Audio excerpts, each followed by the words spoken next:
আজকে আমরা গিয়েছিলাম মায়াপুরের ইস্কনের মন্দিরে, আর সেখানে গিয়ে আমাদের সাথে এমন একটা বাজে অভিজ্ঞতা হয় যা শুনলে তোমরা তো চমকে যাবে। ভগবানের এমন একটা পবিত্র স্থানে কি করে এগুলো সম্ভব হয় যা দেখে আমরা তো সত্যিই ভীষণ অবাক হয়ে গিয়েছিলাম। ভিডিওটা শেষ অবধি দেখতে থাকো, সব তোমাদের রহস্য আজকে বলবো। Hello guys, good morning and welcome back to the blog. তো সকাল সকাল স্নান টান করে যে রেডি হয়ে নিয়েছি দেখতে পাচ্ছ, তার কারণ আজকে আমরা যাচ্ছি মায়াপুর। তুমি রেডি হয়ে গেছো?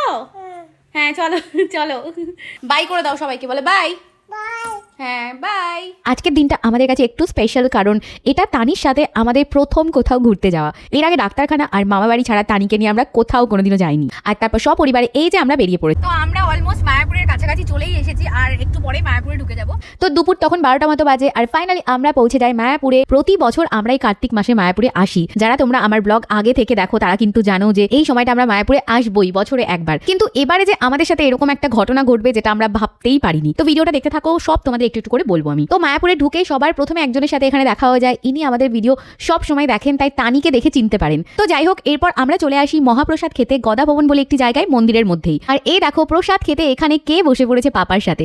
জানো তো আজকে তানিও না ভীষণ খুশি ছিল মন্দিরে এসে, যেটা ওর মুখ দেখেই তোমরা বুঝতে পারছো আশা করি।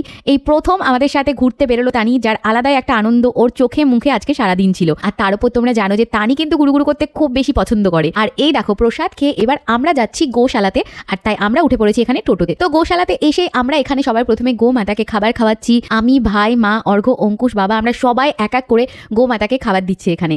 আর অর্ঘ্য এখানে তানির হাতটা ধরে গোমাতাকে আদর করতে বলছে, কিন্তু যেই ওদের কাছে যাচ্ছে ভয় পেয়ে পাপার কোলে ঢুকে যাচ্ছে। এবার তোমাদেরকে বলি কি ঘটনাটা হয়েছিল। তো তোমরা যারা মায়াপুর ইসকন মন্দিরে গিয়েছো তারা জানো যে মন্দিরে ঢুকতেই সামনে একটা শপ আছে যার নাম মায়াপুর চন্দ্র গিফট হাউস, যেখানে ঠাকুরের সমস্ত সামগ্রী পাওয়া যায়। তো প্রতিবারের মতো আমরা এবারও গিয়েছিলাম সেই দোকানটিতে। আর সেখানে গিয়ে আমরা সবে একটু জিনিসপত্র কেনাকাটা শুরু করেছিলাম, দেখছিলাম জিনিসপত্র। আর তারই মধ্যে আমাদের সাথে যে বাচ্চাগুলো ছিল, অঙ্কুশ ছিল আর আমার দাদার মেয়ে ছিল, সাথে আরেকটা বাচ্চাও ছিল। তো এরই মধ্যে ওদের শরীরটা একটু খারাপ লাগছিল, কারণ ওরা মন্দিরে খালি পায়ে অনেকক্ষণ হেঁটেছিল ছোট বাচ্চাগুলো। ওখানে কিছু চেয়ার ছিল যেখানে ওরা একটু বসেছিল। তারপরই সেই দোকানে থাকা কয়েকজন এসে বাচ্চাগুলোর সাথে ভীষণই খারাপ ব্যবহার করে, ওদেরকে ওখান থেকে উঠিয়ে দেওয়া হয়। আর তারপর যখন ওরা আমাদেরকে ব্যাপারটা এসে জানায়, তখন আমরা যখন ওনাদের সাথে কথা বলতে যাই তখন ওনারা এটা বলে যে এই দোকানে মহিলা আর বাচ্চাদের আমরা অ্যালাউ করি না, ওদের থেকে আমরা দূরেই থাকি। আমরা সত্যি বলতে ওনাদের এই ব্যবহারে খুবই অবাক হয়ে গিয়েছিলাম, কিভাবে এরকম একটা পবিত্র স্থানে যারা আছেন, যারা নিজেদেরকে শ্রীকৃষ্ণের সেবক বলে মনে করেন, তাদের ব্যবহারটা এরকম হতে পারে। তাছাড়া দোকানে ঢুকতেও কোনো রকম এরকম লেখাও আমরা দেখিনি যে বাচ্চারা বা মহিলারা প্রবেশ করতে পারবে না।